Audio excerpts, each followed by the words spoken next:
Ladies and gentlemen, introducing Maydaysan! Yo, everybody, welcome back. Welcome back to another episode of Maydaysan TALKS. Yo, welcome back. Today, I wanted to talk about something that a lot of people assume about me, and that is my Japanese is so amazing. People think that my Japanese is so amazing. But I'm gonna tell you the truth right now. I'm gonna tell you the reason why I don't even study Japanese these days anymore. It's no point. There's no point. Why would I study Japanese anymore? So just to give a little backstory, I study Japanese because I'm a goddamn weeb. I studied Japanese because I'm a goddamn weeb when I was in high school and I wanted to learn Japanese so I could live an anime life, basically. And I remember I picked up my first book called Japanese Demystified. And I learned Japanese from Romaji and that like that. And then I went to school for it. I studied marketing, and then I studied Japanese for 2 years. 2 years with Inutsuka Sensei. I remember you. Shout out to Miss Inutsuka Sensei, dog pile. And I studied that for 2 years and learned the basics of Japanese. Then I came to Japan because I wanted to fulfill my weeb goddamn life. And then that's when I actually had to learn to study Japanese. And then I remember I was so scared, bro.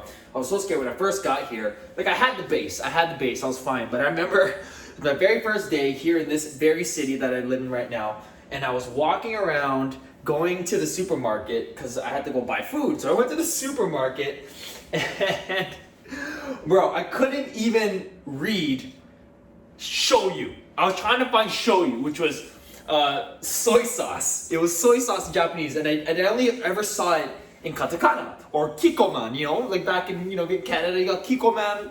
You got the kikoman soy sauce. So that's the only reason I ever knew it, and it was so crazy because what I did is like I would look for it. I couldn't find it. For the love of God, I couldn't just tell that the black sauce would be soy sauce. But no. I was too up in my fears. There was like a tanny over there. I was like, oh my God, I should ask him. I had to ask him. Oh, sumimasen, that's how you say sumimasen. I was so scared to ask. And I was rehearsing in my head, shoyu wa doko ni arimasu ka? And I couldn't do it, man. I was so nervous that I couldn't do it. So I left the supermarket and I walked around town for 30 more minutes, went to a bar, didn't do anything there, too scared to go in because I was too socially anxious. I ended up going to McDonald's on my very first night in Japan. And I think I just ordered like the chicken nuggets or the ebi fideo. The ebi fideo. If you haven't had the ebi fideo, you are missing out, my friends. It is like the best thing you can get in Japan. But anyway, and I got chicken nuggets as well. I think I remember. But anyway, I got that. And then, so then basically, I didn't have to learn Japanese because at the company I was working at the time, it was an artificial environment. No Japanese. Don't use Japanese. The students pay for English, not Japanese. Which is a whole bunch of BS because we all know that if a teacher who teaches English can speak Japanese and native English, they're obviously going to do better than the other teachers, but that's a whole different can of worms, isn't it? But basically, couldn't use Japanese, So like I wasn't really learning anything other than, the basic stuff I already knew.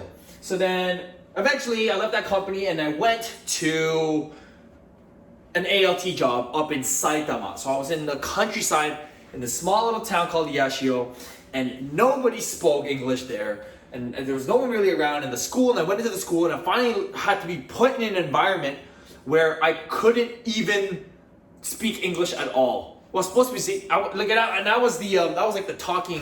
the tape recorder guy anyway, so I didn't really speak Japanese, but I forced myself to speak Japanese because I couldn't communicate with the students. It was my first ALT job, didn't know about the restrictions and stuff like that, didn't really care. It was like the lowest level of English in the entire prefecture, but didn't really care. And then I was just forced to use Japanese. I learned Keigo. I'm a pretty good mimic, so I was just learning everything, and I came back to Kanagawa with so much more Japanese power. So much more. And then part of that was also, having significant others and having girlfriends. That means that, I was conversing in Japanese all the time, in casual Japanese. And of course, if you are a guy and you learn to speak Japanese in real Japan, you're most likely gonna speak like a girl. You ain't coming to Japan speaking like Ore, Omara, huh? Omara butmasu yo, huh? You're not speaking like that. You're gonna be speaking like Yabakunai o muri ne chiwaru ukeru. You're gonna be speaking like that, okay? Because you're gonna be hanging out with girls. If you're hanging out with guys, please let me know because I've never hung out with a Japanese guy other than my boy Riku. But anyway, back to the point of why I don't study Japanese anymore. So I use these 3 apps, right? I use Aino for my vocabulary, I use Boom and I use Wanikani.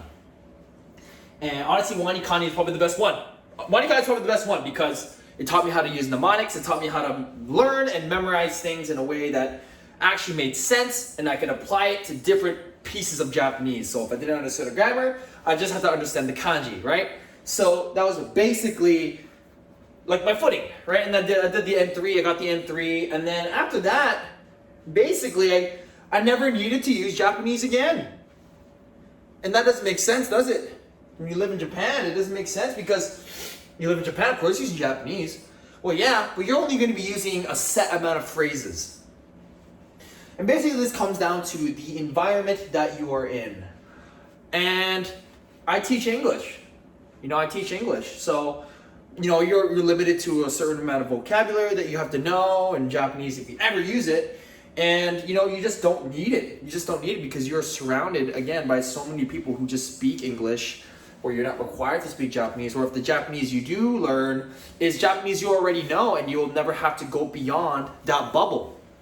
You never have to go beyond that bubble because there's just no need to. There's no scope. You don't have to talk about ergonomics. You don't have to talk about economics. You don't have to talk about engineering or anything like that. You're going to be talking about verbs. You're going to be talking about adjectives, adverbs, freaking kange daimeshi, pronouns. You know what I mean? So it got to a point where it's like, okay, I have my base. I can read about 1,500 kanji by heart. I know about 5,000 vocabularies, and I know about, basic grammar enough to get by. And, if I don't know the stupid N2 grammar, I can get by. And it kind of proved it to me mentally in my head. It's that when I left my ALT job to actually work in the real adult job workforce, in sales and stuff like that, I didn't even have to use Japanese. I got to the interview. I did the interview in Japanese with the president, and he's like, "Yo, your Japanese is so good." I'm like, "Bro, I'm just BSing, man. I'm just using my simple conversational Japanese." And this guy was like, "Yo, that's like N2 level." Even though the GLPT is a piece of crap because it doesn't even test your speaking. Excuse me. But I kind of realized I actually don't need the N2 to get a job. I just need my skills. I just need me and my personality. And then I left that job to go back to English teaching. And now we got to the point where I'm with my girlfriend. Sorry, ladies. She speaks almost perfect English now. I spend most of my time in media speaking speaking English, not Japanese at all. Even on my Twitch or my channel or talking to my friends who I do get to interact with is in English.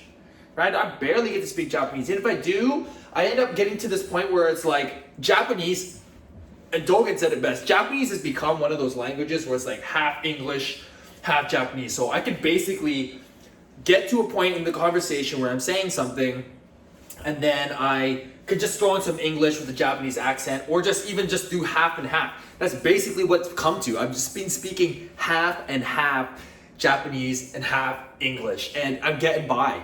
I'm honestly getting by. And I'm sure if I tried really hard, to study again, that, I could probably get it out because I know that I'm losing it. I know that I'm losing some of my ability. I can look at the kanji. I know what it means. I know what the jukugo means. I know how to read it, but I forget how to read it, if that makes any sense. Sometimes I forget words. I forgot how to say words, so I just use the easy words, or I just say it in English, and then they just tell me what it means, or I look it up. And it's getting really bad, getting really rusty, but the big thing is that I don't care. Does that make any sense? I don't care. I sit down and I try to study, and I'm like, all right, I'm going to study this thing. I'm going to study this vocabulary here. All right, teido. Oh, we got mendokusai. Yeah, this is mendokusai. I don't want to do this. It's boring. I don't know. Every time I do it, it's like, what's the point of studying? What's the point? Maybe I'll leave Japan soon. What's the point? I got a job without getting good N2 Japanese. Maybe I'm fine just teaching English for the rest of my life and just working on my YouTube channel. I don't need Japanese. But then at the same time, it's like, well, if I want to network with people and I actually want to meet people in the industry, I got to know a little Japanese, but I'm good enough. And it's kind of coming to this point, it's like, the only reason I study now is out of pure obligation. Out of pure obligation that I should study. I should be studying. But the fact of the matter is, I don't really need to study. Maybe I'm just becoming another jaded, man, I've been here for 15 years and I don't need no Japanese, man. Like, you know what I mean? So, it's weird. I think when you get to this point, and I know it kind of sounds like I'm tooting my own horn or whatever, but it's like, bruh, I don't know. I just don't need it. I don't know. I think it's just good enough, and I'm just content with where I am. And I feel like I haven't been put in a situation like I was 10 years ago, or wow, what? 3 years ago when I first came here, where I was forced to actually up my game because I've kind of settled down and I don't need it anymore. So it's just kind of getting to that point. Like, why do I need to use it anymore? So it's kind of this weird thing, and in my mind is like, hey, I should really just study and trying to up my game so I can communicate. But then English is enough. It's weird.